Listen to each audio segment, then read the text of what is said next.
नमस्कार, मी मिनल माळी मढवी. न्यूज मराठी 24/7 च्या बातमी महाराष्ट्राची मध्ये आपल्या सगळ्यांचं स्वागत. पाहूया महाराष्ट्रातील काही महत्त्वाच्या बातम्या.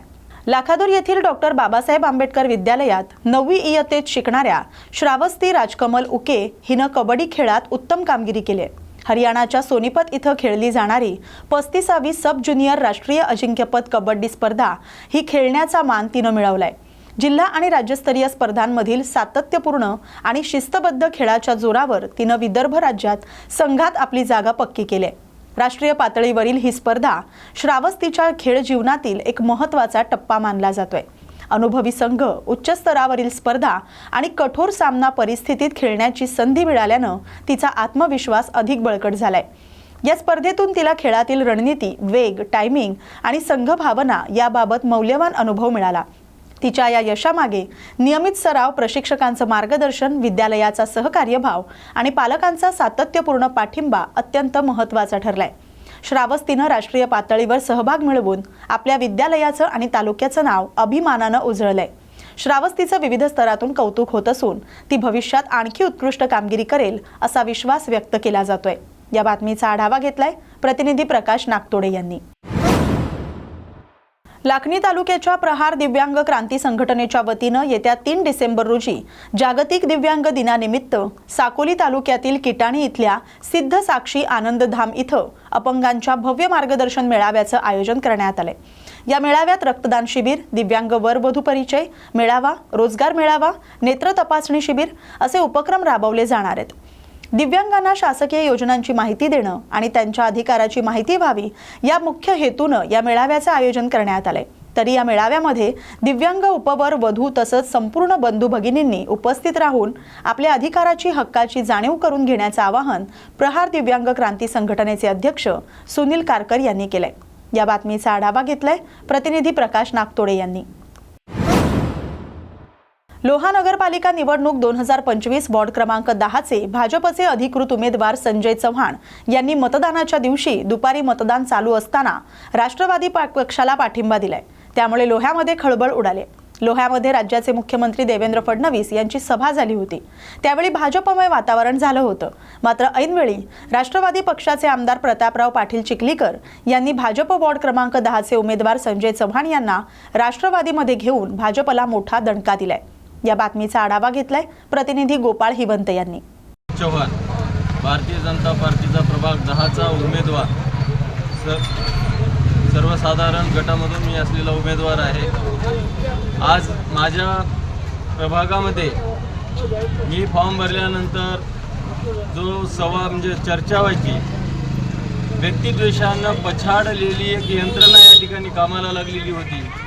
मला वाटत होतं की व्यक्तिद्वेष हा कुठेतरी कमी झाला पाहिजे. आज होईल, उद्या होईल करत 15-20 दिवस पाहिले, पण त्याचं रूपांतर वरचेवर व्यक्तिद्वेषामध्ये वाढायला लागलं. आणि समाजामध्ये, प्रभागामध्ये, आपल्या गावामध्ये, तालुक्यामध्ये हे व्यक्तिद्वेष, सामाजिक द्वेष, समाजाचा असलेला द्वेष हे कमी झाला पाहिजे. या विवंचनेमधून या प्रवृत्तीची जी प्रवृत्ती वाढत होती, त्यावेळेस व्यक्तिद्वेष करणाऱ्या माणसाला कुठंतरी चपराक बसली पाहिजे आणि आपल्या समतुल्य, समभावाप्रमाणे असणाऱ्या उमेदवाराला मी एक सचत बुद्धीने विचार करून या ठिकाणी पाठिंबा दिलेला आहे. राष्ट्रवादी काँग्रेसच्या पायाखालची वाळू घसरत असल्यामुळे त्यांना असं वाटलं की भारतीय जनता पार्टीचा उमेदवार पळवावा. एक जवान गेला तर दुसरे मोठे जवान आमच्या बरोबर आहे. त्यामुळे भारतीय जनता पार्टीला काही फरक पडणार नाही. आम्ही दुसऱ्या उमेदवाराच्या बरोबर करून घेऊन आमचे सगळे उमेदवार 10 नंबरच्या प्रभागामध्ये 100% निवडून येतील. आणि मला असं वाटतं की आमदारांनी त्यांच्या चेला चपाटाने समोर येऊन लढाई लढली पाहिजे. तर मला असं वाटतं की याची पळवापळू, याला धमकावणं, अरे हिंमत असेल तर तुम्ही मैदानामध्ये आहे ना, आम्ही मैदानामध्ये लढतोय, परंतु त्यांना मैदानामध्ये समोर येऊन लढायचं नाही. याचा उमेदवार पळवा, त्याचा अध्यक्षपदाचा उमेदवार असाच पळवला त्यांनी. बुलढाणा जिल्ह्यातील खामगाव नगर परिषद निवडणुकीच्या मतदानाला आज सुरुवात झाली असताना शहरातील प्रभाग क्रमांक 5 मध्ये एक धक्कादायक घटना घडली. येथील मतदान केंद्रावरील ईव्हीएम मशीनवर एका अज्ञात मतदारानं शाई लावल्यामुळे सुमारे 1 तास मतदानाची प्रक्रिया थांबली होती. या प्रकारामुळे विविध राजकीय पक्षांच्या कार्यकर्त्यांनी मतदान केंद्रावर गोंधळ घातला. शहरातील प्रमुख नेते आणि कार्यकर्ते तात्काळ मतदान केंद्रावर जमा झाले.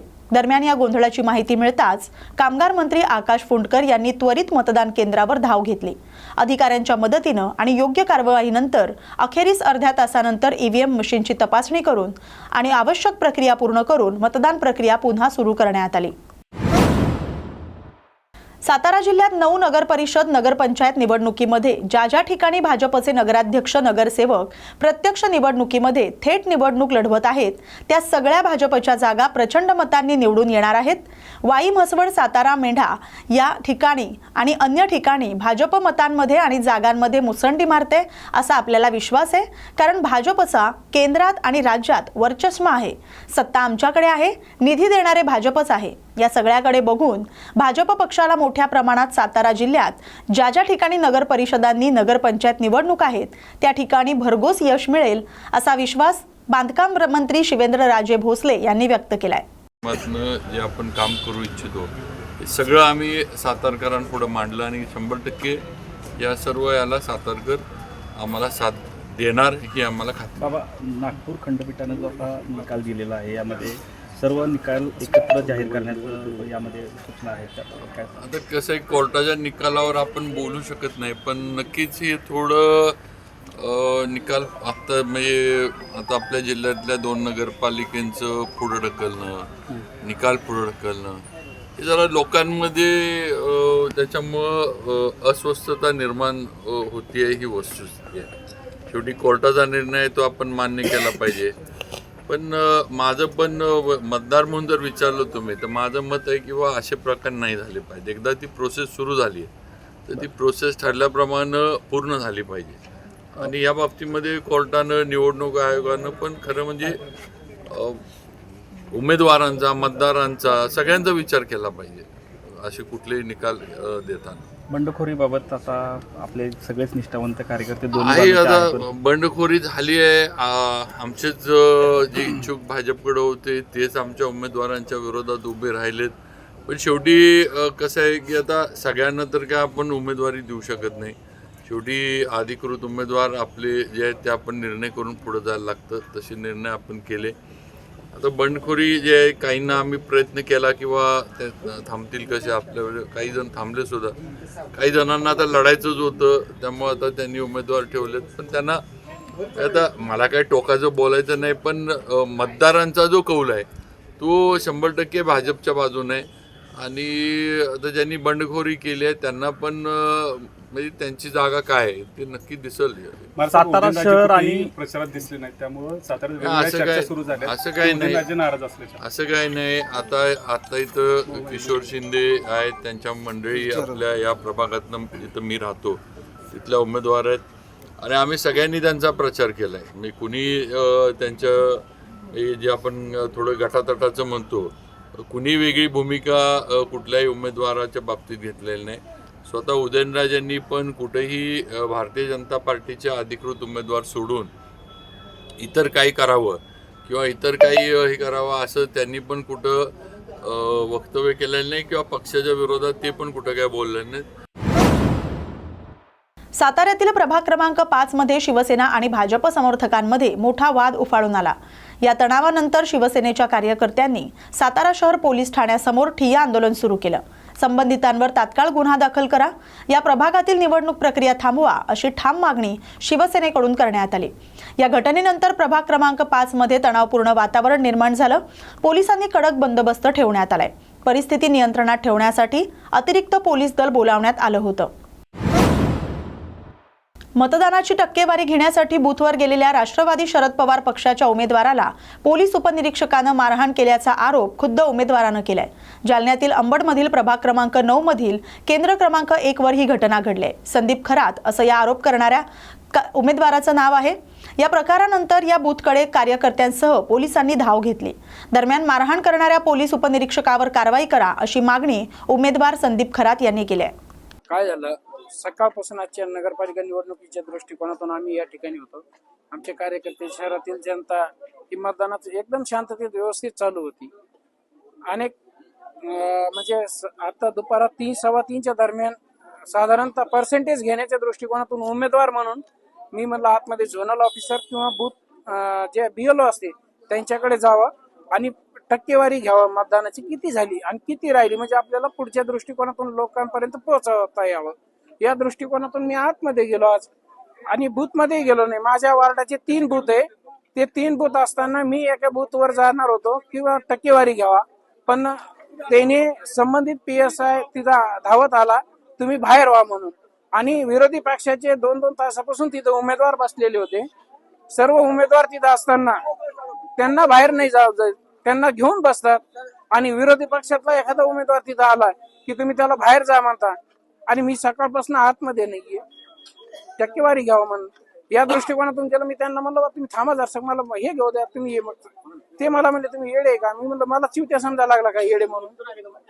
ह्या गोष्टीवर विषय झाला आणि त्यांनी डायरेक्टच हात उचलला. पण ते आज वेळ शासकीय याच्या ड्रेसवर होते, मतदानाची प्रक्रिया आहे, त्याचा गालबोट इतर लागू नये, मी हा दृष्टिकोन समोर ठेवलेला आहे. सध्या हे करू. माझी एकच मागणी शासनाला आणि इथल्या निवडणूक आयोगाला त्या संबंधित PSI वर कारवाई झाली पाहिजे. राजकीय काय असू शकतं का? षडयंत्र आहेच आहे. तो सत्ताधारी उमेदवाराला आत बसू देतो आणि आमच्या सारख्याला विरोधी पक्षाच्या उमेदवाराला बाहेर व्हा म्हणजे काय कारण आहे याच्यावर तर लक्ष देत आहे. विरोधी पक्षाची सत्ताधारी पक्षाची पायाखालची वाळू सरकलेली आणि त्यांना या दृष्टिकोनातून पोलिसांना हाताशी धरून या ठिकाणी काहीतरी वेगळं घालायचं कारण होतं. त्यामुळे त्यांनी हा प्रकार या ठिकाणी केला असा माझा स्पष्ट आरोप आहे. यामध्ये हा पोलीस सत्ताधारी पक्षाला PSI जो असेल सत्ताधारी पक्षाला मिळालेला आहे हा माझा संशय आहे. बुलढाणा शहरातील गांधी प्राथमिक शाळा आणि ITI मतदान केंद्रावर बाहेरगावी गेलेले आणि मयत झालेल्या मतदाराच्या नावानं किंवा अन्य नावानं मतदान करताना पकडले गेले आहेत. तर बोगस आधार कार्ड घेऊन दुसऱ्याच्या नावानं बोगस मतदान करण्यासाठी आलेला बोगस मतदार काही उमेदवारांनी रंगेहात पकडला. त्याला नागरिकांनी चोप दिला. त्याला चोप देत असताना आमदार पुत्र तथा प्रभागचे सेना पक्षाचे उमेदवार आणि त्यांचे नातेवाईक आणि काही कार्यकर्त्यांनी पकडलेल्या बोगस मतदाराला पोलिसांचा हात सोडून त्याला पळून जाण्यास मदत केले असा आरोप उपस्थितांनी केलाय. असं करणाऱ्यांवर कडक कारवाई करण्यात यावी अशी मागणी भाजप जिल्हाध्यक्ष विजयराज शिंदे यांनी निवडणूक आयोगाकडे केली आहे. आमदार संजय गायकवाड यांचे सुपुत्र प्रभाग क्रमांक 6चे उमेदवार आणि त्यांच्या सुविद्य पत्नी नगराध्यक्ष पदाच्या उमेदवार असताना यांच्या गुंडशाहीचा गुंडाराजचा जो कळस आहे तो आज मतदानाच्या दिवशी संपूर्ण बुलढाणेकरांना या ठिकाणी पाहायला मिळाला. एक बोगस वोटर ज्याला अनिल बावस्कर यांनी पकडलं असता व पोलिसांच्या ताब्यात दिल्यानंतर पोलिसांना धक्का देऊन पोलिसांची हुज्जत करून आमदार सुपुत्र कृणाल गायकवाड यांनी बोगस वोटरला पळून जाण्यामध्ये या ठिकाणी मदत केली, त्याला धक्का देऊन पळून जाण्यास प्रोत्साहन दिलं. माझी या ठिकाणी मागणी आहे की ही गुंडगिरी ही दडपशाही निपटून काढण्यासाठी पोलिसांनी तात्काळ या ठिकाणी या दोन्ही सुपुत्रांवर या ठिकाणी गुन्हा दाखल करावा. ज्यांनी ज्यांनी कायद्याचं उल्लंघन केलं आणि शासकीय कामात अडथळा आणला, सरकारी कामात अडथळा आणणे आणि बोगस वोटरला पळून लावण्यास मदत करणे, लोकशाहीचा खून करणे ही दडपशाही गुंडशाही जी आज दाखवली याबद्दल पोलिसांनी तात्काळ त्यांच्यावर कारवाई करून त्यांना अटक करावी. सातारा नगरपालिकेचे अपक्ष उमेदवार big boss fame Abhijit Bichukale यांनी निवडणूक आयोगानं दिलेल्या 21 तारखेच्या मतमोजणीवर जहाल प्रतिक्रिया व्यक्त केली आहे. मतदान झाल्यानंतर निकाल हा 20 दिवसानंतर आहे.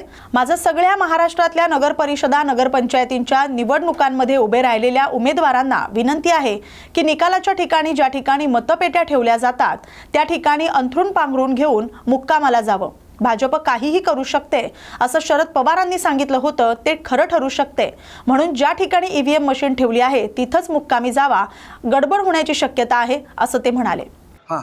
या ठिकाणी सर्व सातारकरांना सांगतो की तुमचा जो मतदानाचा अधिकार आहे तो ताबडतोब तुम्ही येऊन आज दिवसभरामध्ये 5-5:30च्या आत बजवायचा आहे. तुम्ही फक्त अपक्ष उमेदवार म्हणून नाही करत आहे, तर मी TV स्टार म्हणून सुद्धा सांगतोय, सेलिब्रिटी म्हणून सुद्धा सांगतोय की मतदान करा. या ठिकाणी तुमच्या माध्यमातून पत्रकारांच्या मला कळालं की मतमोजणी काहीतरी आता 20 दिवसांनंतर आहे, तर ही मतमोजणी जी आहे ती 20 दिवसांनंतर कशासाठी करताय हा जरा वादाचा मुद्दा मला वाटतो. या ठिकाणी तुम्ही जे काही मतमोजणीचं ठिकाण तारीख ठरवताय तर संपूर्ण पक्षांच्या विविध पक्षांच्या कार्यकर्त्यांना सांगतो, अपक्षांच्या कार्यकर्त्यांना सांगतो, माझ्यासह सर्व उमेदवारांना अपक्ष सांगतो की ताबडतोब जर हा निकाल 20 दिवसानं करणार आहेत तर त्या ठिकाणी थंडी जास्त आहे, सगळ्यांची त्या ठिकाणी अंथरुणं पांघरुणं घेऊन त्या ठिकाणी आता जाऊन झोपा सगळे लोक. कारण 20 दिवस कुठं ठेवणार आहे त्या मशीन्स? काय उद्या झालं तर शरद पवार साहेब सारख्या लोकांनी सांगितलं होतं की मशिनींमध्ये घोळ आहे, तर तसा घोळ करणार आहे का? मला काय बोलायचं नाही कोणाला. BJPचं जर काही षडयंत्र असेल तर असं करू नका. हा देश संविधानामुळे चालतो आणि संविधानामुळे ही जनता आहे आणि जनतेमुळे हे संविधान आहे. आमच्या जनतेला वेड्यात काढायचं काम तुम्ही करायचं नाही. जिल्ह्यातील 3 नगर परिषद आणि एका नगरपंचायत निवडणुकीत मतदानाला जोरदार प्रतिसाद मिळालाय. सकाळी 7:30 वाजल्यापासून सुरू झालेल्या मतदानाची टक्केवारी 46.53 इतकी नोंदवली गेली. रिसोडमध्ये 52.35%, मंगळुरपीरमध्ये 45.76%, कारंजामध्ये 43.33%, तर मालेगावमध्ये 50.33% मतदान झालंय. मंगळुरपीरमधील अविनाश विद्यालय मतदान केंद्रावर विशेषतः मोठी गर्दी पाहायला मिळाली. या बातमीसोबतच बातमी महाराष्ट्राची या बुलेटिनमध्ये आता इथेच थांबतोय. अशाच नवनवीन आणि महत्त्वाच्या बातम्यांसाठी पाहत रहा न्यूज मराठी 24/7. नवा भारत, नवा विचार.